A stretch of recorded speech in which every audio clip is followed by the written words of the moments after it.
faites bien de nous choisir, mesdames et messieurs. Bienvenue à ces Midi Actualités sur Wango Radio Télévision. Les femmes rurales de Kuvumbi sollicitent une aide des autorités provinciales afin d'ériger une école ou un centre de rattrapage en leur faveur pour apprendre à lire et à écrire. Kuvumbi, c'est un village se trouvant à 160 km de Kolwezi. Elles sont déterminées comme envoûtées malgré les poids de l'âge. Elles veulent rentrer sur les bancs du savoir pour attraper les retards, apprendre à écrire correctement et lire, où l'initiation à un métier devient indispensable pour cette gente féminine. Elles, ce sont les femmes de Kuvumbi, un village se trouvant à 160 km de la ville de Kolwezi. Fort malheureusement, aucune école ni un centre de formation ne peut les accueillir. Toutes unies comme un seul corps, elles sollicitent une aide de la part des autorités compétentes. Nous, les femmes de ces villages, nous aimerions qu'on nous installe un centre de récupération pour qu'on apprenne aussi à lire et à écrire. Bien que je suis vieille, mais quand même nous avons le goût de l'écriture. Surtout qu'on apprenne aussi à coudre, c'est notre souhait. Comme difficile, la plupart des mamans sont analphabètes. C'est pour cela que nous sollicitons la construction d'un centre de formation. L'analphabétisation des femmes de Kuvumbi est un problème majeur qui s'est aggravé suite au mariage précoce que subissent la plupart des jeunes filles. Autre chose dans ce Midi Actualité, double cérémonie le lundi 3 mai 2021 à la direction provinciale de la Société congolaise de droits d'auteur et des droits voisins, SOCODA, ainsi que l'installation du nouveau directeur Edmond Banza vient de remplacer Fiston Ndenga, signalant que ces deux remises et reprises se sont effectuées à l'absence du directeur sortant. Edmond Banza est le nouveau directeur provincial de la SOCODA. Il vient de remplacer à ce poste Fiston Ndenga, le commissaire général en charge de sport, loisirs et arts, représenté par les membres de son cabinet, l'OPJ, le personnel de la dite direction ainsi que d'autres invités ont répondu présents à cette cérémonie. Au nom du patron de la culture en province empêchée, le directeur de son cabinet a demandé une franche collaboration entre le nouveau chef, ses agents ainsi que le commissariat sectoriel. D'utiliser tous les moyens à son pouvoir afin de faire régner un bon climat de travail. C'est l'unique message que moi je donne à M. Banza.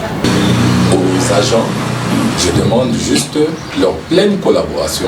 Comment est-ce que vous pouvez l'aider pour que la structure ici soit quand même compétitive? Puis est venu le moment capital, celui de la passation du pouvoir.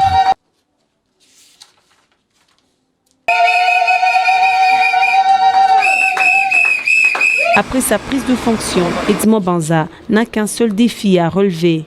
Mon seul défi, c'est de relever le niveau de la SOCODA. Nous voudrions aujourd'hui innover les choses. Par la même occasion, il s'est adressé à ses redevables. Les redevables sont nos partenaires. Nous vivrons comme l'eau et les poissons. À eux, j'ai dit, nous vivrons dans ce climat-là de bonne collaboration. Signalons par ailleurs que la cérémonie de remise et reprise ainsi que la prise de fonction à la SOCODA s'est déroulée à l'absence du directeur sortant. L'humanité célèbre ce 4 mai la journée de l'asthme, une maladie inflammatoire chronique qui se manifeste le plus souvent par des crises respiratoires. Francine Chansard, encore une fois. L'asthme étant une maladie inflammatoire héréditaire, elle se manifeste dans la plupart du temps par des crises, des symptômes avoisinant ceux de la Covid-19. La différence en soi, c'est par rapport à l'intensité. Par exemple, si on peut prendre les signes qui montrent que la personne est asthmatique, nous avons une toux, nous avons une douleur thoracique, il y a l'essoufflement et une respiration sifflante. La douleur, prenons seulement les cas par exemple de la douleur. La douleur du côté de Covid, il y a aussi une douleur thoracique, mais la douleur est intense. Mais du côté de l'asthme, la douleur est modérée. Donc ce sont vraiment des maladies qui ont des signes semblables, mais c'est seulement l'intensité qui fait cette différence. Son mode de prévention et de traitement requiert l'observance d'un certain nombre de mesures. Déjà, je peux dire qu'il y a des malades chroniques que nous connaissons qui sont déjà asthmatiques. Et ces malades-là, ils sont déjà sous traitement et d'habitude, ils se promènent avec leur inhalateur. Ça leur permet d'arrêter la crise au moment où la crise de l'asthme survenait à n'importe quel moment. Et à part l'inhalateur, il y a aussi des médicaments qu'on donne à prendre. Signalant que l'environnement, l'alimentation et les expositions professionnelles peuvent contribuer à l'apparition de l'asthme à n'importe quel âge. Le coordonnateur provincial du Conseil supérieur de l'audiovisuel et de la communication, CESAC Grand Katanga, a lancé le lundi 3 mai 2021 l'atelier de renforcement de capacités de professionnels de médias de la ville de Kolwezi, cité dans la salle de conférence de l'hôtel Moon Palace. Raphaël Oblandi nous en parle. Les directeurs généraux, directeurs des infos et les rédacteurs en chef de médias audiovisuels et presse écrite de Kolwezi ont répondu présents à l'invitation du Conseil supérieur de l'audiovisuel et de la communication CESAC. Dans cette salle de conférence, les professionnels de médias ont été conviés à une formation de remise à niveau. La dite formation a été lancée par Richard Kalumba, coordonnateur provincial du CESAC Grand Katanga. Après lancement, Richard Kalumba a expliqué l'émission, l'organisation et le fonctionnement du CESAC. Dans son exposé, le coordonnateur provincial de l'autorité des régulations de médias est revenu sur les sanctions administratives et pénales que peuvent subir les entreprises de médias en cas de piratage d'informations et de diffusion frauduleuse de programmes et produits d'autres médias, mais aussi en cas de dérapage de l'éthique et déontologie du journaliste. Il a été soutenu par le chef de travaux de l'université de Lubumbashi et formateur Maurice Kitoko, qui a, devant les professionnels de la plume et du micro, détaillé le fait qui font qu'un journaliste soit devant la barre ou en prison dans son exposé éthique et déontologie pour une meilleure carrière journalistique. Le chef de travaux a rappelé le bien à faire et le mal à éviter chez le journaliste. Ensuite, un échange a pris place entre les intervenants et le participant. Le professionnel de médias ont donc 2 jours pour cet atelier de renforcement de capacité. C'est mardi, 2 thèmes seront à noter. Le premier, traitement impartial de l'information, et le second, le délit de presse et leurs sanctions. Chaque 3 mai de l'année, il se célèbre à l'échelle mondiale la journée de la liberté de la presse. Pour cette année, le thème retenu est l'information, un bien public. Reportage.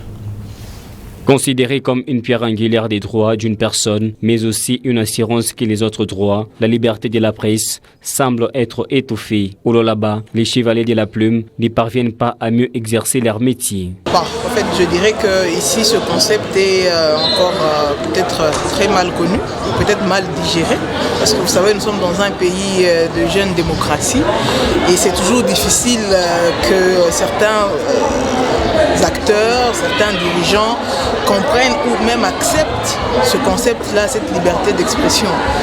Que faire pour que les professionnels du micro puissent bénéficier de cette liberté lors de l'exercice de leur métier? Que le gouvernement comprenne que le journaliste a droit à l'information. Ils ont effectivement reconnu ça, mais il faudra maintenant mettre cela en pratique. Parce que très souvent, quand nous frappons à la porte, très souvent les politiques se demandent pourquoi les journalistes ne vont pas vers eux. Et pourtant, quand vous frappez à la porte d'un politique, il est toujours indisponible, ça passe. Il faudra déjà que les politiques comprennent que le journaliste n'est pas leur ennemi. Le journaliste est là pour donner l'information à la population, ce qui est un droit. À l'occasion de cette journée, plusieurs manifestations ont été organisées dans différents pays pour rendre hommage aux journalistes ayant perdu la vie après qu'ils aient dénoncé les mal.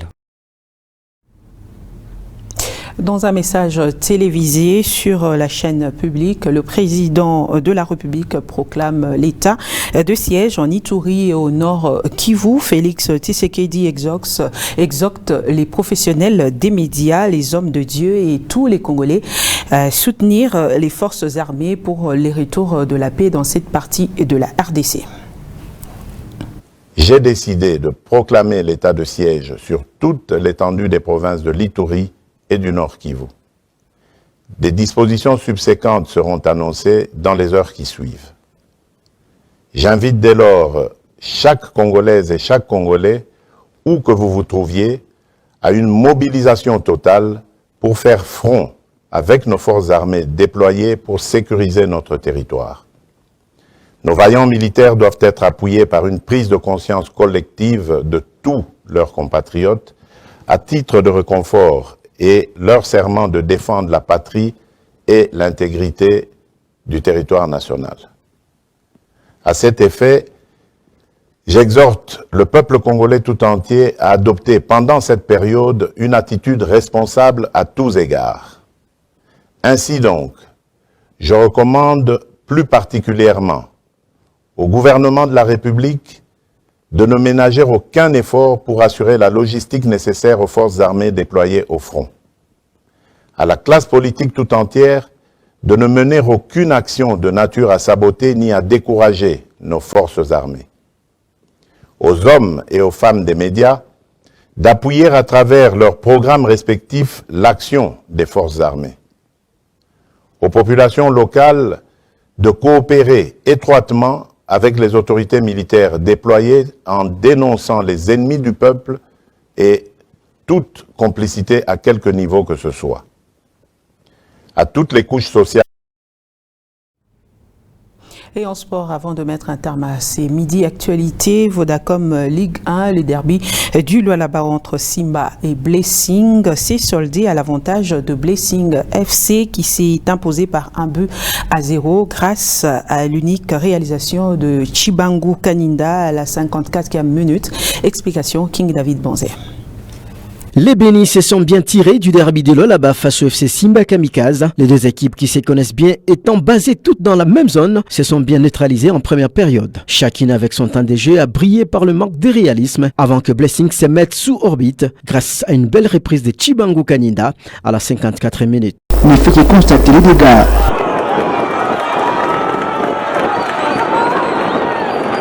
Blessing qui joue désormais pour son maintien en Division 1 voit s'ouvrir la faisabilité de jouer de nouveau ces championnats d'élite la saison prochaine. Faire mieux est le leitmotiv du patron du staff technique, Vetter. Les enfants sont en train de tomber dans la facilité. Quand on domine l'adversaire, c'est le moment de l'achever.